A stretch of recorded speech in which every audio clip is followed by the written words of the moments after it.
ভয়াবহ অভিশাপের কারণে দিন দিন নির্বংশ হয়ে যাচ্ছে কোরিয়ার খুবই ধনী একটি পরিবার। এই অভিশাপ কাটাতে কবর থেকে তুলতে হবে অনেক পুরনো একটি লাশ, যেই লাশটি তোলার পরপরই একের পর এক ঘটতে থাকে লোমহর্ষক ঘটনা। কথা বলছিলাম সদ্য মুক্তিপ্রাপ্ত সাউথ কোরিয়ান মুভি এক্সুমা নিয়ে। So hey guys, this is Filmight explainer. Without any further ado, let's get into the video. মুভির শুরুতে আমরা বঙ্গিল এবং হারিম নামের দুজনকে দেখতে পাই। তারা দুজনেই ছিল শামান। মূলত কোরিয়ানদের মধ্যে শামান তাদেরকেই বলা হয় যারা মৃত মানুষের আত্মাদের সাথে যোগাযোগ করতে পারে। লস অ্যাঞ্জেলস থেকে পার্ক নামের একজন ধনী ব্যবসায়ী তাদেরকে ডেকে এনেছে। এয়ারপোর্টে এসে পৌঁছানোর পর পার্কের অ্যাসিস্ট্যান্ট তাদেরকে নিয়ে আসে হসপিটালে, যেখানে রয়েছে পার্কের সদ্য জন্ম নেওয়া নবজাতক বাচ্চা। অনেক বড় বড় ডাক্তার দেখানোর পরেও বাচ্চাটির অসুস্থতা কোনোভাবেই যেন কাটছিল না। অতঃপর তারা কিছু রিচুয়ালস করার পর জানতে পারে যে বাচ্চাটি আসলে তার মৃত পূর্বপুরুষের অভিশাপের শিকার। মূলত পার্কের পরিবারের প্রত্যেকটি সদস্যের ঘরেই তারা এই সমস্যাটির সম্মুখীন হচ্ছে। এখানে বোঝা যায় যে এই সমস্যাটি তাদের বংশগত। পার্ক জানায় চোখ বন্ধ করলেই সে দেখতে পায় নানান রকমের ভয়ঙ্কর দুঃস্বপ্ন। এর ফলে রাতে সে ঠিকমতো ঘুমোতেও পারে না। অতঃপর হারিম তাকে জানায় তাদের পুরো বংশের ওপর মৃত ঠাকুরদায়ের অভিশাপ রয়েছে, অর্থাৎ তার মৃত ঠাকুরদা কোনো কারণে কষ্ট পেয়েছে। আসলে পার্কের পুরো পরিবারটি কোরিয়াতে থাকলেও কিছু সময় পর তারা আমেরিকাতে শিফট করে, কিন্তু ঠাকুরদার কবরটি রয়ে যায় কোরিয়াতেই। হারিম জানায় পার্কের এই অভিশাপ থেকে মুক্তি পেতে হলে তার দুজন লোককে প্রয়োজন, স্যাং ডিওক এবং জিউন। আসলে তারা অ্যাস্ট্রোলজি নিয়ে কাজ করে থাকে, মানে জ্যোতিষ শাস্ত্র। অতঃপর হারিম তাদেরকে পুরো ব্যাপারটা জানায় যে পার্কের ঠাকুরদায়ের অভিশাপের কারণ হয়তো তাকে রীতিনীতি মেনে কবর দেয়া হয়নি। উপরন্তু কবর দেওয়ার পর কোনো প্রকার নিয়ম পালন না করায় ঠাকুরদার আত্মা বেশ রেগে গেছে। তাই এখন তাকে পুনরায় কবর থেকে তুলে সব রকম রিচুয়ালস সম্পন্ন করতে হবে।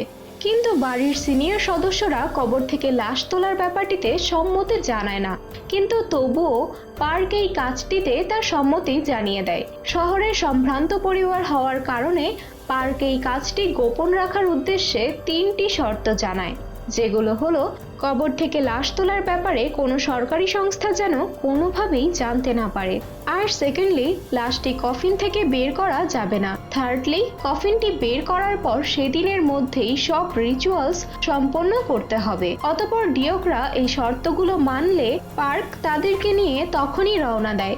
কিন্তু কবরের স্থানটিতে পৌঁছে ডিওক অবাক হয়ে যায়, কারণ এটি ছিল জাপান এবং কোরিয়ার বর্ডারের মাঝামাঝি একটি নির্জন জঙ্গলে।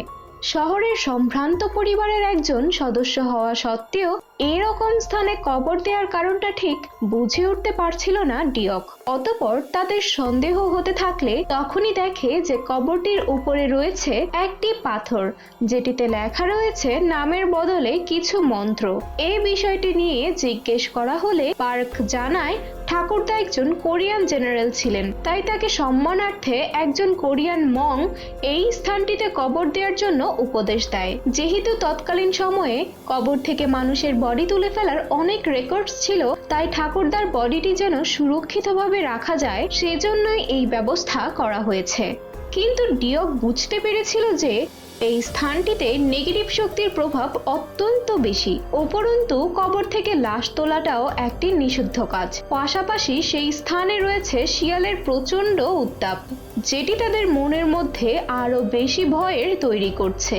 এরপর সেদিন তারা হোটেলে ফিরে আসলে ডিওক পার্ককে জিজ্ঞেস করে, আপনি হয়তো আমাদের কাছ থেকে কিছু লুকোচ্ছেন, কারণ কবরের উপর লেখাগুলো কোনো নর্মাল নাম্বার ছিল না, সেটি অক্ষাংশ এবং দ্রাঘিমাংশকে ইঙ্গিত দিচ্ছিল।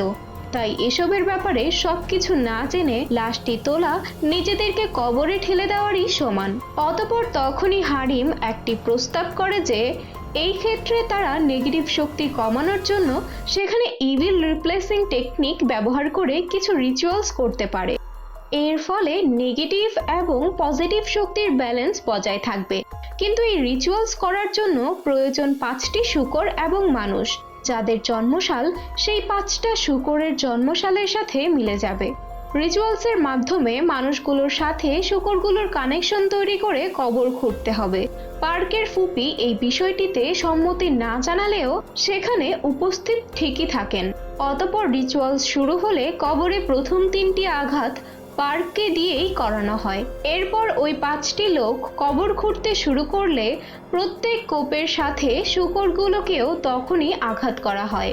বেশ কিছুক্ষণ পর তারা অবশেষে খুঁজে পায় সেই কফিনটি। এরপর কফিনটি তুলে সেটিকে লস অ্যাঞ্জেলসে কবর দেওয়ার জন্য গাড়িতে তুলে নেয়। সেই 5টি লোকের মধ্যে চাংমিন কবরের মাটি ঠিক করার সময় সেখানে একটি সাপ দেখতে পায়, যেটির কোনো মাথা ছিল না। যেটি দেখে ভয়ে চাংমিন সাপটিকে মারার জন্য আঘাত করতেই এক পলকের জন্য সেখানে একটি মহিলার মাথা লক্ষ্য করা যায়, যে প্রচন্ড জোরে চিৎকার করে উঠেছিল, আর তার চিৎকার পুরো পাহাড় জুড়ে শোনা যায়। জাপানিজ মিথোলজি অনুযায়ী এই সাপটিকে নিওরনা বলা হয়, এটির মধ্যে রয়েছে প্রকৃতির বিশেষ শক্তি। চাংমিন নিওরনাকে মারতেই সেখানকার আকাশ মেঘে ঢেকে যায় এবং প্রচন্ড বৃষ্টি শুরু হয়, যেটি মূলত কোনো খারাপ কিছু হওয়ার ইঙ্গিত দিচ্ছিল।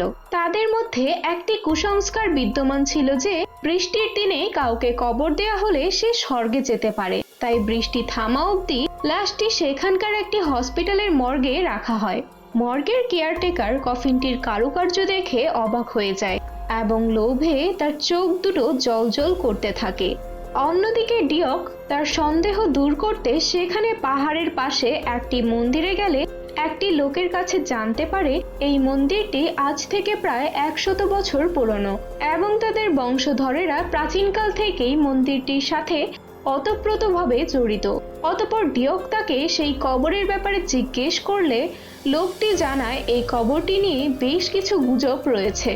এর মধ্যে একটি হলো এটি নর্থ কোরিয়ার সবচেয়ে ধনী ব্যক্তির কবর এবং এখানে গুপ্তধনও রয়েছে, আর এই কারণে সেখানে চোরের প্রচুর উত্তাপ ছিল। কিন্তু সেখানে একাধিক মাটি কাটার জিনিস পাওয়া গেলেও চোরগুলোকে কখনোই খুঁজে পাওয়া যায়নি। মনে হচ্ছিল যেন অক্ষত সেই কবরে কেউ যুগের পর যুগ পাহারা দিচ্ছিল। এরই মধ্যে মর্গের কেয়ারটেকার লোভে পড়ে সেই কফিনটি খোলার চেষ্টা করলে সেখান থেকে একটি অদৃশ্য শক্তি বের হয়ে আসে। দেখা যায় তখনই হারিমের নাক থেকে রক্ত বইতে শুরু করছিল। এরপর হসপিটালে ডিওক আসলে হারিমকে দেখে বলে সেই কফিনটি থেকে কোনো খারাপ শক্তি বেরিয়েছে, যেটা স্বয়ং পার্কের ঠাকুরদার আত্মা। রাতের বেলা পার্কের বাবা জানালার পাশে বসেছিল। হঠাৎ তখনই বাহিরে থেকে কেউ একজন যেন কিছু বলে ওঠে। পার্কের বাবা সাথে সাথেই জানালাটি খুলে দিলে একটি ঠান্ডা বাতাস ঘরের ভেতরে প্রবেশ করতেই দেখা যায় ঠাকুরদার আত্মা ঘরের ভেতরেই দাঁড়িয়ে আছে। ঠাকুরদা বিদ্রূপ কণ্ঠে বলে, বিশ্বাসঘাতকেরা ভালোই আছে। অতঃপর তখনই ঠাকুরদা পার্কের বাবা মাকে গলা টিপে সেখানেই মেরে ফেলে। হারিম এই সমস্ত ঘটনা জেনে পার্ককে বাঁচাতে বলে, কারণ ওদের ফ্যামিলির কেউ ঠাকুরদার আত্মার শান্তির কামনার কোনো রিচুয়ালস করেনি, এমনকি মৃত্যুর পর একবারের জন্যেও কবরে গিয়ে দেখা করেনি। এরই মধ্যে ডিওক পার্ককে ফোন করে এই সকল ঘটনা জানিয়ে বলে ডিওক যতক্ষণ না পর্যন্ত হোটেলে যাচ্ছে পার্ক যেন দরজা জানালা কোনোটাই না খুলে। ঠিক তখনই রুমের দরজায় ধাক্কার সাথে ডিয়কের কণ্ঠস্বর শোনা যায়। পার্ক কলের মধ্যে ডিয়ককে জিজ্ঞেস করে, তুমি কি বাইরে আছো? তখনই ফোনের মধ্যে ডিওক বলে, যদি বাঁচতে চাও তাহলে এখনই জানালা খুলে তোমার ঠাকুরদাকে আসতে দাও। অতঃপর পার্ক জানালা খুলতেই ডিয়কের কণ্ঠস্বর ঠাকুরদার কণ্ঠে পরিণত হয়, অর্থাৎ জানালা খুলে পার্ক নিজেই ঠাকুরদার আত্মাকে প্রবেশ করার অনুমতি দিয়ে দিয়েছে। তখনই ডিওক সেখানে আসতেই দেখে পার্ক টেবিলের ওপর পজেসড হয়ে দাঁড়িয়ে আছে, আর এইখানে রিভিল হয় পার্কের পরিবারের ধনী হওয়ার আসল রহস্য। 1894 সালের দিকে জাপানিজ সৈন্যরা কোরিয়ার সিওল শহরে আক্রমণ করলে কোরিয়ান জেনারেল অর্থাৎ পার্কের ঠাকুরদা টাকা এবং পাওয়ারের উদ্দেশ্যে বিশ্বাসঘাতকতা করে জাপানিজদের পক্ষ নিয়েছিল।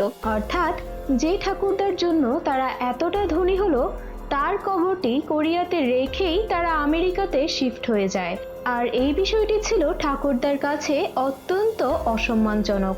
পার্ক পোজেসড অবস্থায় ডিওককে একটি সংকেত ভিত্তিক কথা বলে, যেটি হচ্ছে দি Fox Katz of the Tigers West, and এটি বলার পরপরই পার্ককে তখনই ঘাড় মোটকে সেখানেই মেরে ফেলা হয়। এখন বাকি রইল পার্কের সেই সদ্য জন্ম নেওয়া নবজাতক বাচ্চাটি, ডিওক বঙ্গিল বা হারিম। এরা কি কেউ পারবে সেই বাচ্চাটিকে রক্ষা করতে? জানতে হলে দেখতে হবে দ্বিতীয় পর্ব, যেটি খুব শীঘ্রই আমাদের এই চ্যানেলটিতে আসতে চলেছে। Till then, take care everyone, and if you like this video, please subscribe this channel.